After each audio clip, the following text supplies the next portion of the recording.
Hello students, आज आपण बघत आहोत क्लास 6चा चॅप्टर नंबर 5 डेसिमल फ्रॅक्शन. तर सुरुवात करूया आपल्या प्रॅक्टिस सेट 14ला. सो इथे फर्स्ट क्वेश्चन दिलेला आहे. In the table below write the place value of each of the digits in the number 378.025. तर बघा, या नंबरमध्ये आपल्याला टोटल 6 डिजिट दिसत आहे. तर इथे आपल्याला या 6 डिजिटची सुद्धा प्लेस दिलेली आहे आणि डिजिट दिलेली आहे आणि ते आपल्याला प्लेस व्हॅल्यू फाइंड करायची आहे. तो चला बघा, इथे मोस्ट ऑफ तुम्हाला फाइंड करून दिले. फक्त 3 प्लेसेस आपल्याला फाइंड करायचे, 3 ब्लँक्स इथे आपल्याला फिल करायचे आहे. तर बघा, 8 हा जो नंबर आहे याची जी प्लेस आहे ती युनिट आहे, बरोबर. त्यानंतर 10ची जी प्लेस आहे, 7ची जी प्लेस आहे ती आहे टेन्स. त्यानंतर 3ची जी प्लेस आहे ती आहे 100. तर हे तुम्हाला माहिती आहे, unit, tense, 100.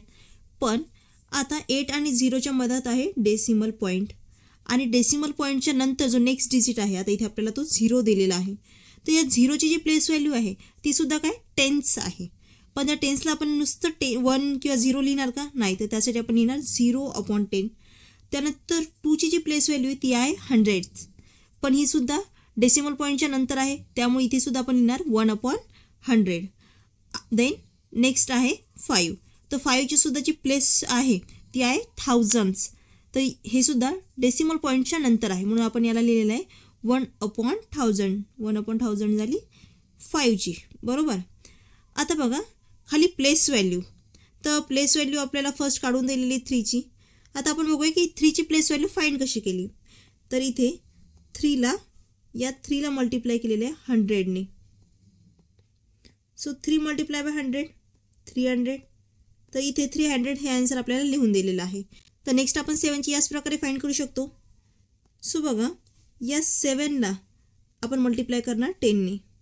So 7 × 10 right 70. So इथे आपण लिहिणार 70. देन नेक्स्ट आहे 8. 8ची जी प्लेस आहे ती आहे युनिट, त्यामुळे याला 1ने मल्टिप्लाय करणार. सो 8 × 1 8. तर इथे आपण लिहिणार 8. त्यानंतर बघा टेन्स, डेसिमल पॉईंटच्या नंतर जे आहे त्यांचं मल्टिप्लिकेशन कशा प्रकारे केले जाते. सो इथे आपण मल्टिप्लाय करणार 0ला 1/10ने. आता कुठल्याही नंबरला, कुठल्याही फ्रॅक्शनला जर आपण 0ने मल्टिप्लाय केलं तर आपला आन्सर 0च येणार. सो इथे 0 जे आन्सर आहे ते तुम्हाला ऑलरेडी लिहून दिलेलं आहे. देन सेकंड आहे 2.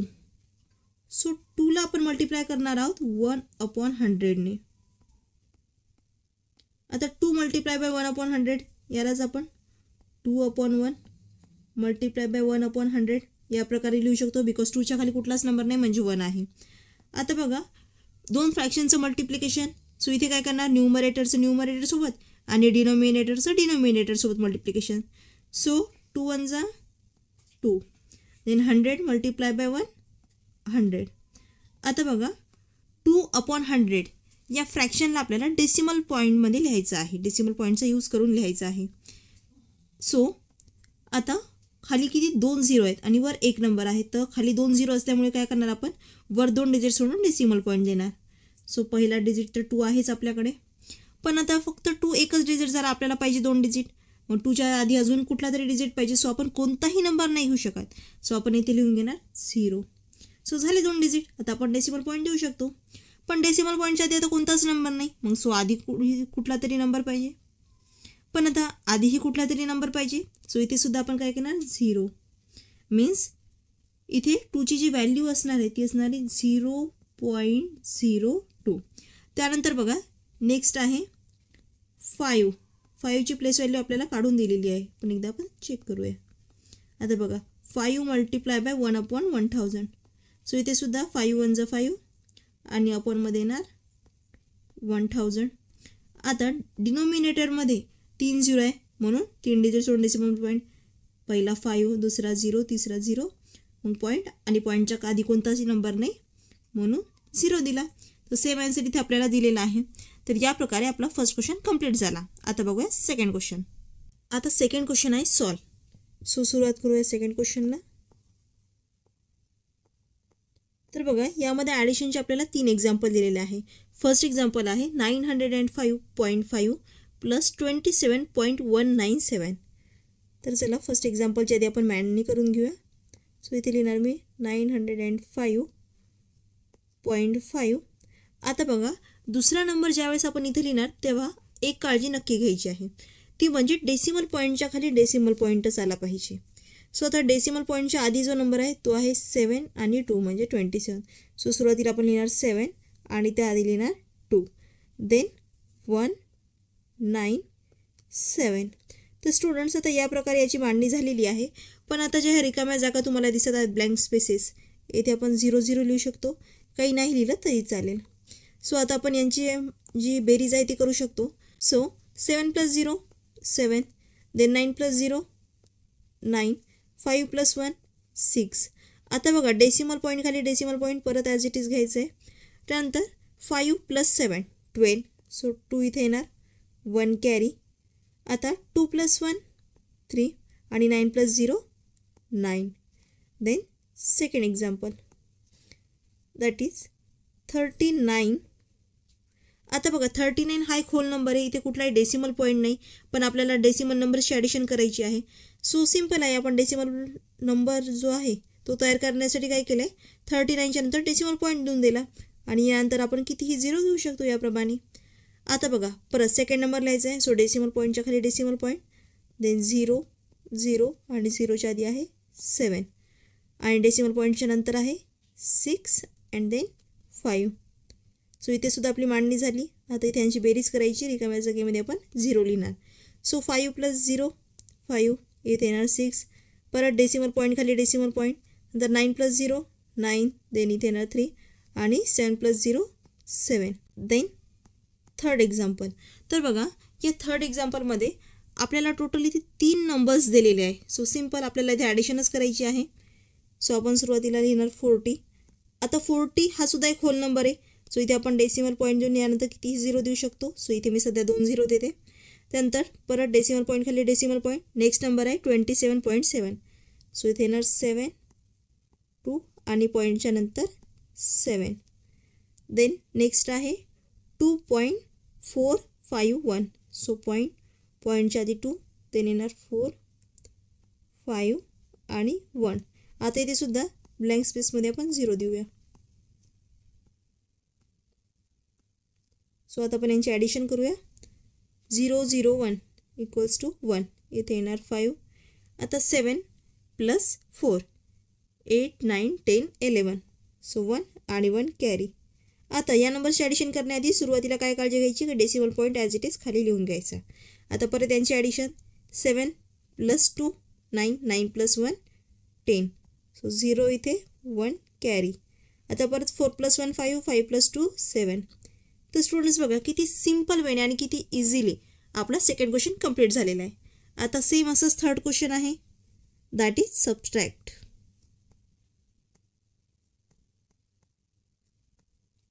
आता सेकंड क्वेश्चनमध्ये आपण जशी बेरीज केली तशीच या क्वेश्चनमध्ये आपल्याला वजाबाकी करायची आहे. सो इथे सुद्धा जे आपलं फर्स्ट एक्झाम्पल आहे ते आहे 85.96. आणि एक गोष्ट लक्षात ठेवा, जेव्हा आपण डेसिमल नंबरला रीड करतो तेव्हा डेसिमल पॉईंटच्या आधी जेवढेही नंबर आहे त्यांना आपण एकत्रितपणे वाचणार, जसं की 85 किंवा 825. आणि डेसिमल पॉईंटच्या नंतर जे नंबर आहे त्यांना सिंगली रीड करणार 9 6 2 3 या प्रकारे. आता बघा इथे सेकंड नंबर आपल्याला लिहायचा आहे. सो डेसिमल पॉईंटच्या आधी खाली डेसिमल पॉईंट, त्याआधी आहे 2 लिहिला, त्यानंतर 3 4 अँड 5. आता इथे सुद्धा ब्लँक स्पेसमध्ये 0 देऊया. आता इथे आपली मांडणी करून झाली. आता करायची वजाबाकी. सो 0मधून 5 जात नाही, मग 6मधून 1 इकडे देणार, इथे झाले 10 आणि 6मधून 1 काढल्यामुळे इथे झाले 5. आता 10 - 5 5 5 - 4 1 9 - 3 6. आता पॉईंटच्या खाली आधी पॉईंट देणार, then 5 - 2 3 and 8 - 0 8 as it is. Then second example that is 632.24. पॉईंटच्या खाली पॉईंट, देन 7, त्याच्या आधी 9 आणि पॉईंटच्या नंतर 4 5. ब्लँक स्पेसमध्ये 0. आता 4मधून 5 जातात का? नाही. सो इथे सुद्धा 2मधून 1 गेला, इथे येणार 1 आणि इथे होतील 14. 14मधून 5 गेले 9. देन आता 1मधून 4 जात नाही, सो इथून 1 गेला तर इथे राहिलं 1 आणि इथे झाले 11. 11मधून 4 गेले, राहिले 7. आता 1मधून 7 जात नाही, मग परत इथे राहिलं 2 आणि इथे झाले 11. 11 - 7 = 4. नंतर 2मधून 9 जात नाही, परत आता इथे राहतील 5 आणि इथे झाले 12. आता 12 - 9 = 3 आणि 5मधून 0 गेला 5. आता जे आपलं थर्ड एक्झाम्पल आहे त्याच्यासाठी आपल्याला थोडीशी जास्त जागा लागणार आहे, तर मी थर्ड एक्झाम्पल इथे लिहून घेते. दॅट इज 200.005 मायनस आधी पॉईंट, त्यानंतर 7, इथे येणार 1 आणि पॉईंटच्या नंतर 186. आता बघा 5मधून 6 मायनस होत नाही आणि इथे सगळे अलीकडे 0च आहे, मग आपण काय करणार 2पासून 1ला कॅरी करणार. सो 2मधून 1 काढला, इथे राहिला 1 आणि इथे झाले 10. आता 10मधून परत 1 काढला, इथे राहिले 9 आणि इथे झाले 10. 10मधून परत 1 काढला, इथे राहिले 9, इथे झाले 10. 10मधून परत 1 कॅरी करायचा, 9 शिल्लक राहिले, इथे झाले 10. परत 1 केल्याच्यानंतर 9 आणि इथे झाले 15. आता 15मधून तर 6 जातो, सो 15 - 6 9 राहिले. त्यानंतर 9 - 8 1, 9 - 1 8. आता डेसिमल पॉईंटच्या खाली डेसिमल पॉईंट. देन 9 - 7 2, 9 - 1 8 आणि 1मधून इथे काहीच नाही म्हणजे 0. आता 1मधून 0 गेला 1. तर स्टुडंट्स बघा इथे आपला थर्ड क्वेश्चन जो आहे सबस्ट्रॅक्शन तो सुद्धा कंप्लीट झालेला आहे. सो व्हिडिओ आवडला असेल तर व्हिडिओला लाईक करा आणि चॅनलला सबस्क्राईब करा.